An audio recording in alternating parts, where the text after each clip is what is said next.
Okay, so welcome to this first in the series of podcasts from SolarGain. My name's Phil. I'm one of the directors here. And with me today is Colin. He's our Chief Technical Officer. That sounds very posh, doesn't it? Very posh.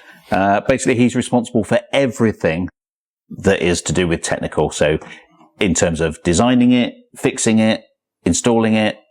It doesn't generally install, but he is installing it at the moment because we have a trainee. So there's a few things going on within the company at the moment. We'll get to talking about some of that, but say hello. Hello. There we are. So the first thing we want to talk about, I think, is what we intend to do with this series of podcasts. We want to create an information source for you that's available for you to look at in your own time. So if you're anything like me, 2 o'clock in the morning when you can't sleep, don't sleep, whatever, you'll be looking online at all sorts of various hobbies, interests and other things. And having an information source that directs you, I think, can be useful. So we wanted to create something you can look at, that you can go back to, refer to, and try and build on that over time. So we're going to start simple, and then as we add content over time, it will make it a bit more detailed and technical. That's where you're going to come in. Thank you. So the first thing I wanted to talk about was how to choose your installer, because one of the first times that we meet customers is we'll go into your home, because we always come out. So we don't do things remotely. Sometimes we do. Mostly we will come out and see you. So an appointment will be booked. You'll tell us you're interested in solar. We'll come and see you. We'll come to your home and we'll talk to you about what solar is and what it does. And as importantly, what it doesn't do and what it can't do. But the right installer is not going to be the same person necessarily for everybody or the same crew for everybody. So, you need to think about we need to think about what you need from your installer. So you should be looking for somebody who's qualified and competent. That's pretty important. And in terms of qualifications, what do we need? Installer qualifications? Yeah. Do you really want me to reel them off? Well, if or you is want, that? Yeah, I mean, out there. So I would start with a general basic electrical qualifications, the city and guilds and NVQs, those kind of things. Generally it's apprenticeships, those kind of things. I would say you also need to have the most up-to-date regulations. So at the moment we're on the 18th edition. Is that the Brown Book? That is the Brown Book, okay. Yes. And also on top of that, you would need to have your test and inspection exams, qualifications. Yep. So that you're able to fully test the systems and know what you're looking for in terms of results, etc.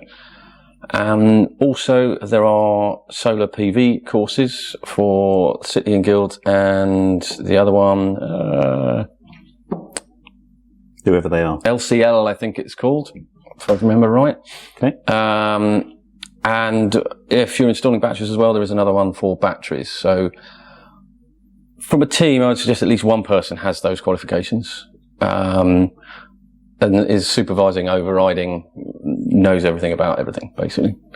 So they're all, generally, it sounds like a lot of qualifications, a lot of college, a lot of school, a lot of learning. But yeah, it does take a while. This is very electrical heavy. We also fit to the roof. There's some other work. Of course there is. Yeah. So again, in terms of roofers, it's better if your roofer has got a lot of experience with roofing. So there are guys who can know how to put a simple system on. They can use an impact driver. They can fit products like roof hooks onto your rafters, trusses, whatever it is you've got. But the more complicated your roof structure, the more knowledge that the installer really needs to have. And one thing about roofs generally, hopefully, they're all watertight before we begin, and you want them to be that way when we're finished. So having the knowledge of what a roof needs to be before you even start installing the product is a really good place to begin. So we always look for people who have got their own companies, have got a long history of installations of different types of roofing product, and roofs themselves. So it's not just about solar. The solar is just an add-on product, and it's very, very quick and simple to install if you have all the skill and competency. If you don't, then it could still be quick to install. It just won't be very effective. And in the long term, what we worry about is the roof structure integrity. That's pretty fundamental to keeping your home and yourself dry. And so it's a great product, a great surface to fit to because it's pitched and it's already sort of what's the word I'm looking for? Facing the sun, hopefully, although the sun does move. So we tend to look, I'm going into technical detail now, but you're doing great. South-facing roofs and stuff. But in a perfect world, you want your roof to face south. A lot of people ask the question, well, if I've got an east and west facing roof, is it any good? Yes, it's still good. So when we take a panel and we face it towards a south elevation, if we put it due south, you'll get 100% of what that panel can give you at its pitch and its orientation. So, sorry, its orientation is it's facing south. Just said that. But if it's at 35 degrees, for example, and it's in a postcode area of TA1, then it's going to hit the irradiance chart calculations. The sun doesn't have these, by the way, it just shines. And it's going to give you 100% of what it can give you. And if there's 10 of those all working together, then you'll have 10 of them doing what they can do. If you then turn them 90 degrees to the east or 90 degrees to the west, it doesn't really matter. You'll lose around 22.5% of what that panel could give you. So there is a loss in turning away from the sun. But if you continue that rotation, you end up at about 45% less production if you go all the way around to the north. So that's a panel that will never see the sun at all, and that's through diffused light. In the old-fashioned panels, so the polycrystallines, kind of blue in colour, they've been around quite a long time. They have to look at the sun really to be effective. But modern black monocrystalline panels, you can put those on the north, and they'll still generate around half of what you would get on the south face. So still useful, and that does mean that in grey light conditions, you end up with still generation. And obviously on the south, where you've got grey light, it's diffused. Then you'll still get plenty of production. So east and west we can do. And of course, if you could fit 10 panels on your roof on any one side and that side faces south, then you're going to have a 10 panel array. If you've got an east-west split, then that means you could potentially fit 20 panels. So although you're losing 22.5%, you can increase the number of panels we can fit. I think one thing we ought to talk about is accreditations. So we talked about qualifications a bit. Yep. But in an ideal world, when you've got a system installed, you want to be able to make the most of the energy you've got. So you need to be able to sell that. Some of it will be excess generation. You want to sell it to the grid. In order to do that, you need an MCS certificate. Yep. So your installer needs to be MCS. One of the questions we get asked quite a lot is, oh, I've got a system, I haven't got a certificate, or, I've just moved in and there's no paperwork. Yep. Can I sign up for can you give me a certificate? Can we give them a certificate? Not really. No. It's difficult, because you're then putting your name to someone else's work, and you don't know how it's been installed. You don't know if that roof is going to leak. You don't know if the electrical work is done correctly. You'd have to inspect it and pull it all apart and almost put it back together, which it kind of going to be quite a large bill. Yeah, but the MCS says no. And the MCS says no. In terms of accreditation, you can't endorse someone else's work. No. So we have to either completely reinstall. And there's a caveat in there about not fitting second-hand product as well. So technically, if you're taking it off, although it's their product, it's not second-hand, is it? But you're only supposed to fit new product. It's got to be on the approved list at the time you install it. And in order to certify it, you've got to make sure you're keeping within all those regulations, haven't you? So it's a really difficult thing because people who don't have the paperwork are disadvantaged. Yeah. And if they've used an installer because they didn't know that they should use an MCS, then that can be difficult for them. And of course we want to help, but it's not an easy fix. So the MCS are looking at that and they're looking to change it. Potentially they consult on it quite regularly, and it's something that's always up for question. So that might change in the future, and it would be good to be able to do that, because there are lots of times we ask to go back and go and look at other people's installations and troubleshoot them, and that would be a natural thing to do, is then add that certification afterwards, wouldn't it? Yeah.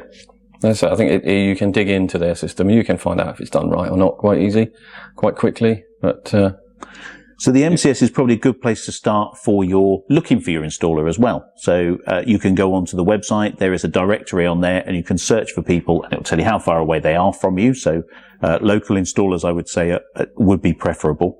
The advantages of a local installer, if they are good, they will be living in your community. What I always think is that you want someone who, you can go and knock on their door. If you've got a problem or an issue or a question, or you just want to speak to them about something, picking up the phone's really easy. It's a very connected world. But companies that tend to install, and there are some good ones that work remotely. They'll do desktop surveys, so using Google Earth, things like that. They're based in places like Leeds, Sheffield, Manchester. they will send installation teams down and they will install. And they some of them do a really good job. But if you have a problem 3, 6, 12 months down the road, let's be honest, problems do happen. They do, yes. Not everything is 100% brilliant. Nope. You want someone to be able to come back. Yes. And come back quickly and come back easily, because if it's not working right, you're losing out. Yes. Straight away. And people want their system working and they want it back online. They want it back up and running. One of the things we do is we try to give first line support as a matter of course to all our customers. And you'll know that because you're the one who does the support. So if there is a problem with an installation or a technical query or something that we're not quite sure about, if a customer asks us, then we go back and we look. So we can look online. We've got loads of really good tools through companies like Give Energy and their online portal. We can look at that and see whether systems are working as we would expect. But there's no substitute for being able to go back, look at the equipment, follow the cable routes, whatever it is you do in the dark, mystical arts. Yeah. So I think having someone who's local is fundamental in order to get that service post-installation. But that does mean that you've kind of got to look into that company and find out if they're any good. So how would you do that? Online, look at reviews, customer referrals, having a look at other systems that are in the area locally that we've already installed. We have some people who are quite happy for other people to ask them about their system and the installation, and we've even had people go and have a look, haven't we, at other people's installations. So that it's important. You can go and see and touch and feel almost. Yep, what's going on. People get really, really sort of intrigued by their apps and that, don't they? They love watching what it does.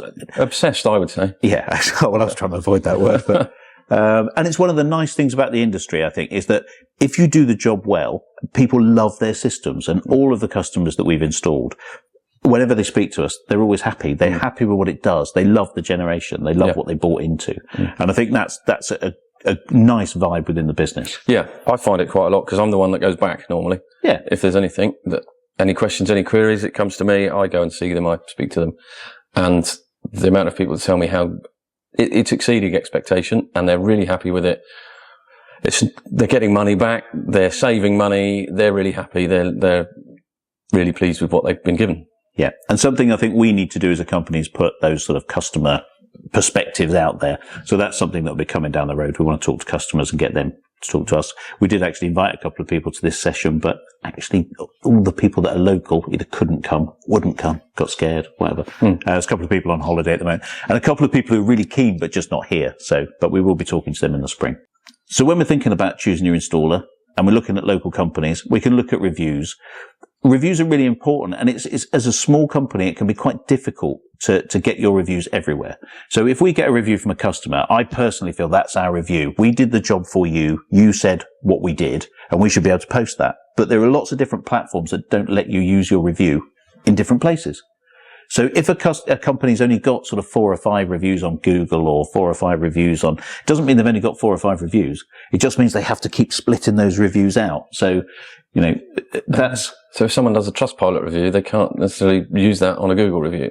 No, we can't just use it and post it in 20 different places. Yeah. And there are lots of different platforms you have to kind of feed because that's where your work generates from. So, but it's worth looking around in different places to see, how much of a presence the company has. And what you really want to look for is that being in the community, installing for people, long time down the road, if there are issues, knowing that, that those reviews are there, that people have come back.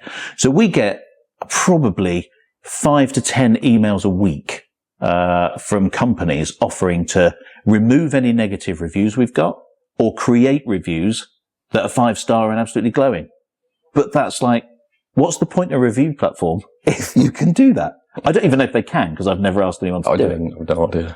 No, but the whole thing just seems disingenuous. Well, I'm not too sure I trust a 5-star review anyway. Really? Well, we've got lots of them and I trust all of ours. So. No, I mean in total. But yeah, one thing that we say, when I go out and see customers, I quite often, if not always, say, happy to give you reviews. References. If you want references, ask us. Yeah. Because there's nothing like going to speak to people we have worked for, we've done the installation, 3, 6, 12 months ago, 24 months ago, whatever, and are they happy? They're happy with what they've got, are they happy with the way it went? Yeah. who don't do everything perfectly. Nobody does, I think. Except I think it does. It does boil down generally to our customer service and getting back to people and responding when need be and needed, if needed, on the odd occasion that something isn't quite right, or we're there to sort it out. So the other thing about choosing your installer is the way they present, I think. So you've seen our proposals, you've seen what we send out, and because you work from those for the surveys and the installations and everything else, so it's all integrated in our software, which hopefully is useful. Seems to work. You should expect a full written proposal. I think our generated proposals are something like 28 pages with graphs, calculations. Yeah. They talk about things like panel array design, so how it would look on the roof. They go into detail about the electrical calculations for cable sizes, inverter loading. They talk about wind lift and weight loading on the roof. Then you get some path diagrams, which people can look at and go, what is that? But there you go. We're happy to explain those. And then it goes into financial breakdowns, and it also gives you some projections. So if you're not getting a full written quote like that tells you what the system is, what it comprises of, what it's going to cost and what it's going to do, then I would be asking some questions about that. Yes, what it's going to generate, what it's going to save, how it's going to benefit you, rather than just a figure. Yes. It's going to cost you this to put it in. One of the calculations that's needed for your MCS certificate, which you need if you want to sell power back to National Grid, is a SAP calculation, which is a calculation based on how much the system is expected to generate. And when we look down the road, we're thinking in terms of historic things like PPI and those kind of things. If you don't do those calculations and you don't put them out there, you are creating an environment in the future where people will have a right to make a claim against you, because you're going to be putting in a system where people have no understanding of what it's going to do. They paid for it in good faith, and they need to know what it's going to do. So that's something that should always be in those calculations. And again, if you don't have a full written quote, how do you know what it's going to do? Hopefully it will say on your MCS certificate, if you've got one. But finding out you're not going to get one at the end of your installation is not very useful. Yeah. I would say it does look quite daunting and it's a lot of information, but it needs to be there, but it's also down to you, essentially, to explain that and be able to explain that and talk them through it. Yep. I would say it's quite daunting. Yeah, if you want to know anything about any of these graphs or anything else, if there's anything in there you don't understand, ask me. We understand it all. We put it all together. I'm sure there's science underneath all of it that I probably don't know. All sorts of how the irradiance charts are created and all that kind of thing. I haven't dug into that. If we keep doing the podcast long enough, maybe we'll find out. Maybe that's a task for you. No, you've got enough tasks. Thanks. Is there anything else we should look for in a installer? How should we choose our installer? Anywhere else we should go? References. I think you mentioned it. Sorry, referrals. We both mentioned referrals, references. Yeah. Yeah. Both talked about that. But when we first started, obviously our referrals didn't come through very quick. They did. They were the odd one or two. And as we've grown and become sort of more present in the area, we are now getting regular referrals. I'd say it probably accounts for more than 50% of our work. So that's great. That's where we want it to be. Yeah.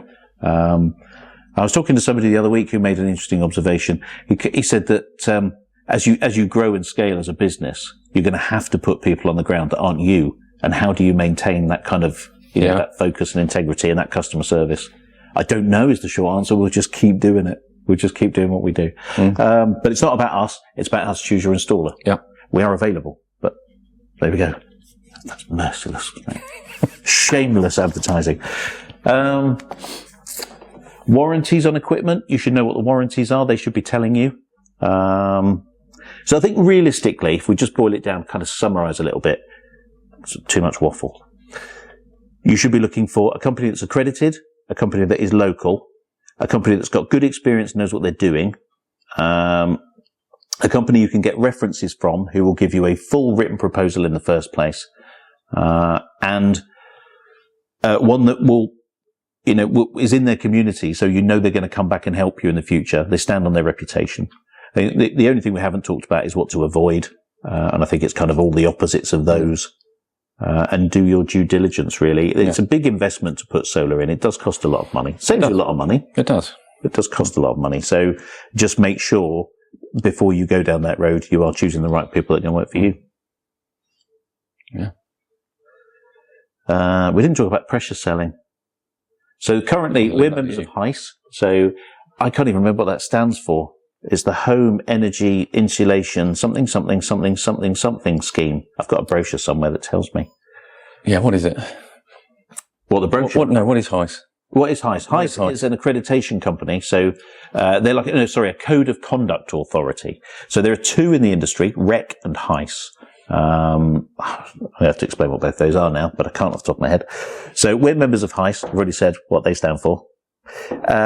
And they basically hold you to trading standards, code of conduct. So you have to subscribe to that. You have to keep accurate records. You have to give all the right things to customers. You have to not take large deposits. You have to register deposits into security schemes. So insurance-backed guarantees, that kind of thing. And then after you've installed, there will be an insurance-backed warranty on your work as an installer. So that all ought to be in place as well. And if you're not a member of those bodies, then you can't be MCS certified at the moment, although that may be changing in the industry. The only other thing I would say is that those trading standards code of conduct says you should not be selling in the house. Customers should not be having sales appointments where they're signing contracts there and then and booking things and paying deposits. So that's quite important, then, I think. It is, yeah, because those days, hopefully, in the modern world are gone. Yeah. But I think some companies still operate like that. And sadly, it does work to generate orders. So we don't do that at all. We come out and meet you for a design appointment, and then we take all of the information away, create the full proposal, and send it to you as a full written quote with an email. So that's the way it should be working. You should have all that information before you make a decision. And speak to a few people, get a flavour of who's going to work well for you. Because you've got to like the people that can install for you. Yeah. I think a lot of the customers quite like the HICE type of scenario, just because it gives them a little bit of peace of mind on there is a guarantee or a backup there if there's a problem ever. Yeah, it's an interesting concept. I'm on the fence about it because I think as a company you should have the integrity to do all of that for yourself. And that's the way you should just operate. But companies don't. No. Some don't. No. And so that's why it's needed. So I think we've pretty much covered the basics of how to choose your installer. Hopefully that's been useful and has demystified or taken some of the fear factors away and give you a place to start. I think looking forward, we're going to go into system design, talk about what's going to go on the roof, what's going to go in the house, and how that's going to work, what it's going to do for you. So we'll come back for the next episode of that.